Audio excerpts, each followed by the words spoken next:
Crash here coming at you today with another Raid Shadow Legends champion guide. This time, Kreela Witch-Arm, one of my personal favorite ally attackers in the game. It is Kreela. Today we're going to highlight her in my favorite set for Kreela. It is a Relentless set, but first, let's take a look at her skills. We're also going to try her out in, at the time of this recording at least, the new Fire Knight dungeon. She's going to be a stud in that dungeon against the hard mode boss, right guys? So, Witchlight Barrier, her A1. Attacks one enemy, places a shield buff equal to 10% of this champion's max HP on the ally with the lowest HP for 2 turns. So the good news is that shield is really nice to have on an A1, right? It lasts for 2 turns. It goes on the ally who needs it the most, basically the squishiest champion on the team with the lowest HP, right? So that's handy, nice. The downside is 6 levels on an A1 really kind of stinks. Same thing on the A2 and in kind of the A3, at least you only have 1 book on the cooldown.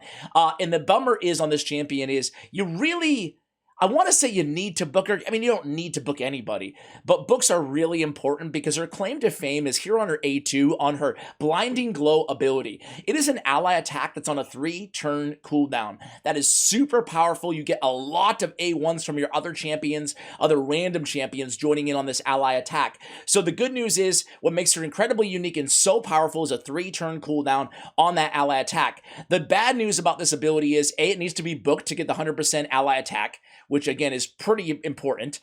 Number 2 is it's only joining up 3 random allies with her. So against Hydra, you're going to have 2 champions left out of the ally attack. Against regular PvE content, such as Fire Knight, which we're going to highlight in today's video, you're going to have 1 champion left out of the attack at random. And then obviously in the arena, everybody will join in the attack because there's only 4 champions total.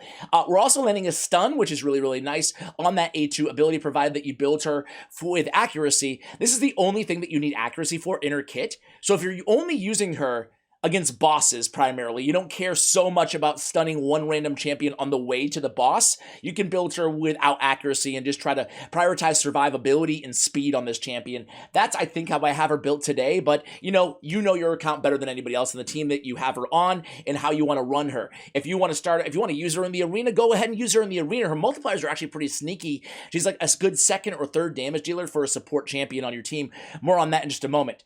So that's the A2. The A3 is War Weirding, plays an increased attack and increased crit damage on all allies for 3 turns, and then attacks all enemies. So an AoE attack with a self buff and a buff for everybody, more damage out of everybody, which is really handy, especially from an ally attacker. We see that on a few ally attack champions, such as Cardial, to name one, Farrakhan the Fat as well. So really nice that she has that in her kit. She has a 4.6 godlike ranking on her A1 ability, so it's a very hard-hitting ability, especially for a support champion. A 5.1 multiplier on the A2, and a 4.4 multiplier on her AoE, thanks to hellhades.com for those multipliers. So she hits hard, and her base attack isn't too bad, right? For 1244. So really, really solid is the damage, sneaky damage this champion can put out, guys. So for Masteries, I'm going to do them with you guys. Let me see what I have for crit rate right now. Obviously, you don't need to grab the crit rate mastery unless you need it. That goes for any champion. We clearly do here, so we're going to go Deadly Precision. We're going to go down to crit damage. I think I want to go down to just Life Drinker, get a little bit of healing based on the damage, because again, she is putting out a decent amount of damage. I'm going to keep on the left-hand side here, come down with Single Out, come down, Bring It Down. We're going to pick up Wrath of the Slain, increase speed for dead allies, Methodical, and then come down to War Master as well. I think War Master is the perfect tier 6 mastery for her. We're going to go with Tough Skin, getting a little bit more defense on her, and then we're going to go Blast Proof, decrease damage received from AoE attacks by 5%. That's going to help keep her alive. Resurgence is going to help cleanse off debuffs, and then we're going to go Delay Death, and I want counterattacks with Retribution and Deterrence on this champion. That way I can get, more shields off of that A1 ability when she counterattacks, which is nice to have. I think we're going to go ahead and pick up I think we're going to pick up Rejuvenation just to increase the value of that shield, as well as a tier 2 mastery on defense. So those are the masteries that I would recommend. Of course, go with what makes sense to you. On the support tree, I personally am not a big fan of going support at all on this champion. You could use the accuracy for the stun, but that's about it. So I would definitely go offense and defense, or recommend that you guys go that direction yourselves.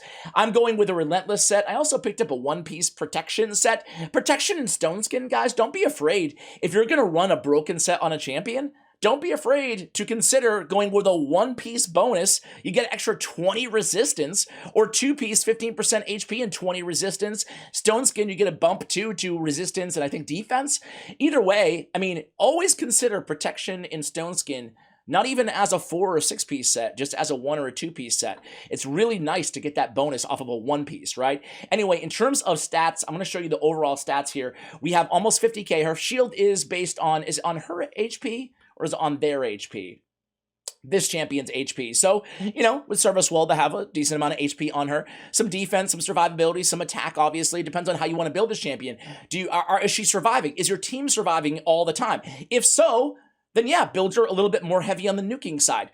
I always err on the side of caution when I'm starting to build the champion. Start with defense percentage, HP percentage on the accessories, on the chest, and then if everybody's staying alive, slowly merge those gear towards attack instead, and see how much attack you can stack onto a champion to ensure 100% success rate on your run. So we have 96, 253, so we actually have her built out to do some damage here. I would say on this build, if I had to be a little bit self-critical here, I'd probably have her a little bit faster even and sacrifice some of that crit damage and crit rate, but this is going to be just fine. We have on the banner attack. If you want to land the stunned, go accuracy on the banner instead. We're looking for speed substats there on the banner. Amulet, we have crit damage, and then the ring, we have HP. On the accessories, artifacts, I love Relentless for this champion. Again, if she gets that double turn, we're essentially putting that ally attack blinding glow to a 2-turn cooldown if she gets procs those extra turns, which is an 18% chance. That's very, very powerful, guys. Not only that, but you can extend the duration essentially of the increased attack and increased crit rate and get that up there on your allies as much as possible, maybe even all the time depending on your RNG. So again, we're looking for speed substats, we're looking for more speed substats, looking for, this one's not amazing, but we're looking for crit rate because we do have crit damage on the gauntlets there. Just a random resistance piece, kind of, as I mentioned, a broken set here. We have protection on the chest, attack percentage, no speed though. I'd probably get rid of that and look for something with speed if I had to, but either way, we have speed on the boots, and I'm dying. I'm itching to try this new dungeon here, guys. Again, this might not age well, but not Sand Devils, Ash. Come on, bro. Fire Knight. We're going to go Fire Knight hard, stage 5. I'm kind of working my way through here, and we're going to run her on a double ally attack team with Cardial and a few multi-hitters on the team as well in Foley and Rhonda. Yakarl's great for control as well. So let's go ahead and watch to see what Kreela Witch-Arm can do here, guys. So, not going to be an incredibly fast team throughout these waves. We don't have a AoE debuffer on this squad at all. So I'm going to come back to you guys when we actually get to the Fire Knight, because it's not going to be super exciting. Alright guys, here we are, stage 5 of the Fire Knight hard. I can't wait to show you this team. I switched between Yakarl and Valkyrie depending on the difficulty and the faction of the actual Fire Knight. I'm not going to show you the first 2 waves because they're pretty straightforward. I want to show you the Fire Knight, and again, I know this won't age beautifully, but I want to show you the new Fire Knight battle and how important having these ally attackers on the squad is going to be. I'll be right back. All right, guys, here we go at the Fire Knight. Let's see what we got here. Cardio goes first. I don't have this team speed tuned. I have nothing special going on. The Valkyrie shield is obviously going to be imperative here, and the counterattack, not to mention, right? As well as the ally attack. So I really love this combination of going with a counterattacker as well as 1 or 2 ally attackers on the team, because these shields, they get nasty, man. They get really, really nasty. And you can see there, we're unable to get that shield down on the first one. 18 hits on stage 5 here against Fire Knight.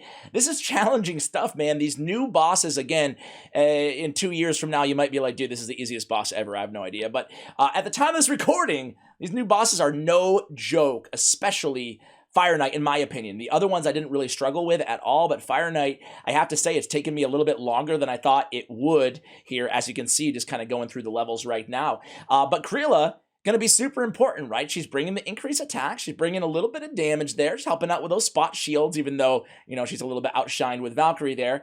But, again, that extra turn, you saw it again right there. That was an extra turn proc by Relentless. Here it comes, everybody in with the ally attack, and slowly but surely we're chipping away at that Fire Knight's health.